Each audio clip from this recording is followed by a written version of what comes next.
Assalamualaikum warahmatullahi wabarakatuh. Kami dari kumpulan 8 akan membentangkan tajuk logik. Kami terdiri daripada 10 orang ahli iaitu Nur Syahira Huda, Nur Hazikah, Muhammad Amil, Aisyah, Muhammad Zuhairi, Muhammad Ashraf, Siti Hajar Atika, Siti Rohanis, Muhammad Nur Ikmal, Muhammad Afham dan juga Muhammad Faizal. Definisi logik. Logik berasal dari perkataan Greek iaitu logos dan perkataan Latin iaitu legend yang membawa maksud kepada perbualan, pertuturan, ucapan dan juga wacana. Dalam bahasa Arab pula ia disebut sebagai mantik atau nut yang bermaksud lafaz dan juga kalam.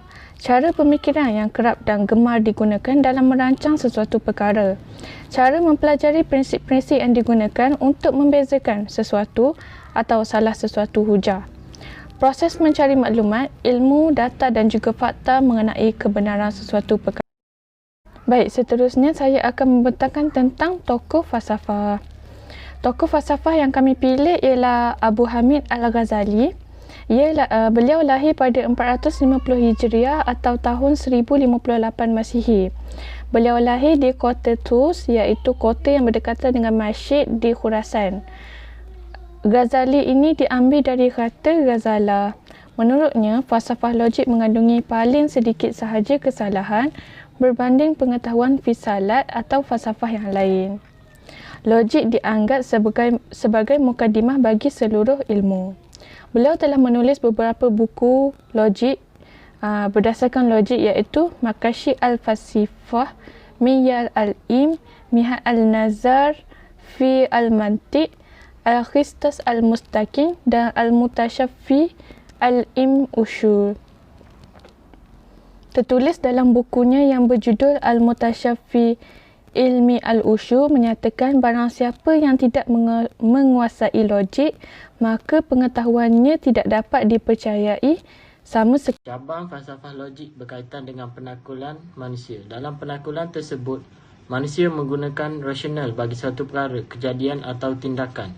Walaupun akal fikiran manusia terbatas, berdasarkan pertimbangan logik membolehkan seseorang itu bertindak dengan alasan yang boleh diterima dan tidaklah bertindak sesuka hati. Penakulan manusia terbahagi kepada dua itu secara logik induktif dan logik deduktif. Logik induktif adalah apabila seseorang itu membuat kesimpulan atau generalisasi berdasarkan beberapa contoh atau kejadian khusus. Logik deduktif adalah apabila sesuatu kesimpulan atau generalisasi digunakan dalam perkara atau situasi khusus. Pengaruh falsafah. Kumpulan yang terpengaruh adalah tokoh-tokoh pemikir awal Islam yang berkecimpung dalam bidang falsafah seperti Al-Kindi, Al-Farabi, Ibn Sina dan juga Ibn Rushd. Golongan yang digelar sebagai tokoh falsafah mantik dan ketuhanan. Dalam kurun keempat Hijrah muncul satu kumpulan rahsia yang menamakan mereka sebagai Ikhwan Al-Safwa wal Khulah Al-Wafa. Atiran mazhab Al-Mu'tazilah dan Al-Ash'irah adalah dua contoh aliran mazhab yang jelas menggunakan pendekatan ini dalam menegak dan mentengahkan pandangan dan pemikiran mereka dalam masyarakat Islam di zaman mereka. Mereka lah sebenarnya yang berperanan utama mengetengahkan metodologi falsafah dan membincangkan persoalan akidah Islam. Aliran mazhab Al-Mu'tazilah adalah salah satu aliran mazhab yang menjadikan akal sebagai undang-undang atau konstitusi dan asas perbahasan mereka. Lantaran itu, tidak hairanlah kalau aliran ini menggunakan pendekatan falsafah dalam membincangkan persoalan akidah Islam.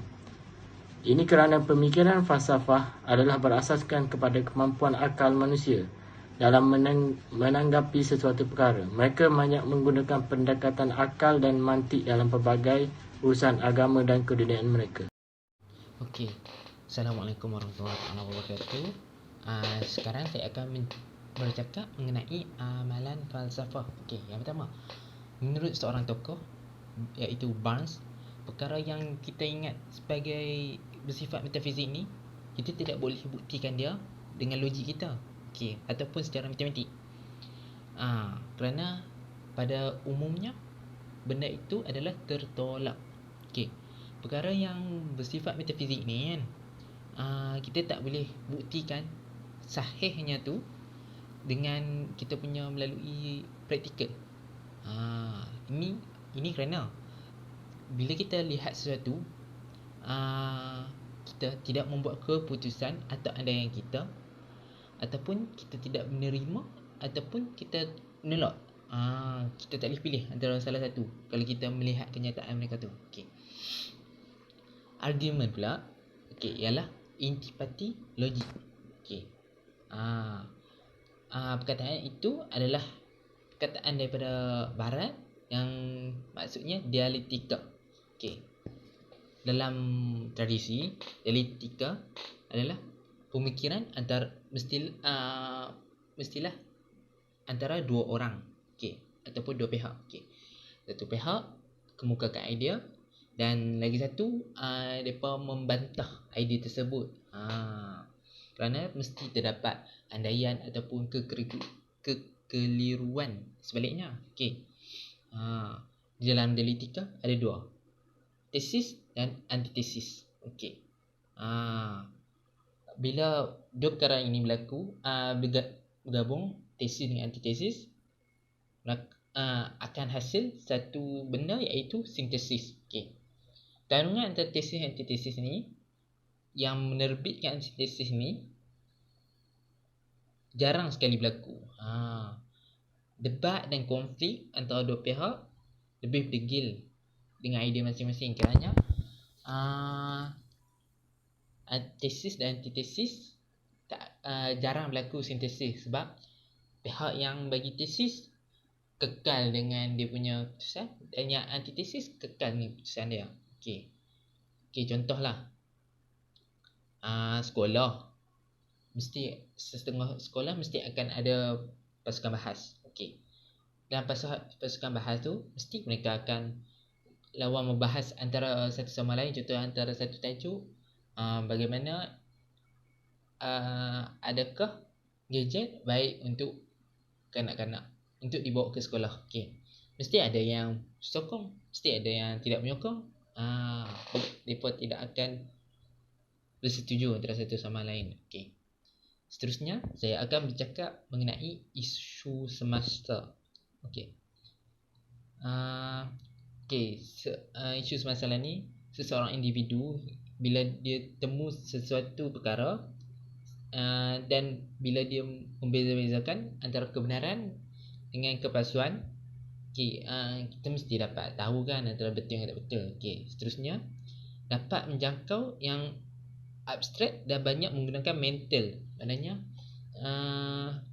selain daripada praktikal kita ni, kita mesti juga gunakan mental kita untuk berfikir. Bila kita membuat benda ni, adakah jadi benda ni? Atau bila kita buat benda ni, apakah jadi macam ni kah jadinya? Seterusnya, dalam penaklukan, manusia menggunakan rasional bagi sesuatu perkara, kejadian dan tindakan. Maksudnya bila kita membuat satu benda tu, mesti kita kena rasional kita. Akhir sekali, walaupun akal fikiran manusia terbatas, berdasarkan pertimbangan logik, seorang itu bertolak dengan alasan yang boleh terima dan tidak sesuka hati. Sekian itu daripada saya. Sekian, terima kasih. Seterusnya, tindakan kumpulan yang dipengaruhi falsafah. Logik membolehkan seseorang membuat usul atau dakwaan atau cadangan serta hujah perbincangan munasabah mengikut kaedah yang betul. Logik dalam hujah ialah untuk menentukan benar atau tidak benar sesuatu proposisi yang bukan bergantung kepada perasaan atau kepercayaan seseorang. Tokoh-tokoh falsafah Islam menyiasat dahulu kriteria normatif untuk kesimpulan dan demonstrasi yang sah sebelum menilai hujah dari sudut kesahihan, kebenaran dan kebernasan. Bagi cadangan penyelesaian isu, falsafah pendidikan kebangsaan ini mengambil inspirasi daripada proses pembangunan bangsa dan negara yang agak panjang. Apa yang digariskan dalam falsafah ini juga amat berkait rapat dengan perkembangan dunia Islam dan pembangunan negara Malaysia. Falsafah pendidikan kebangsaan menggariskan segala istilah, pemikiran dan prinsip berkaitan dengan bidang pendidikan di negara kita. Dengan kata lain, ia menggabungkan matlamat, dasar-dasar dan amalan-amalan pendidikan sebagai satu entiti keseluruhan yang kekal, jelas dan logik.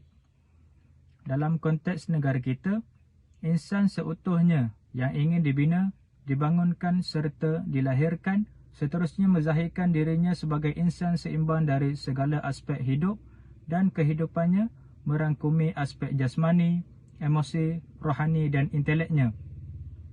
Hal ini hanya mungkin terjadi dan terlaksana sekiranya ia dapat menghayati serta mengamalkan konsep falsafah pendidikan kebangsaan. Hasil yang terzahir nanti ialah insan seimbang yang berkeupayaan mensejahterakan dirinya, keluarga, masyarakat serta umat seluruhnya. Dengan itu, tujuan dan matlamat pendidikan adalah bagi melahirkan insan sempurna. Justru itu, proses pendidikan amat penting dalam kehidupan ini agar dapat merealisasikan apa yang termaktub dalam Al-Quran.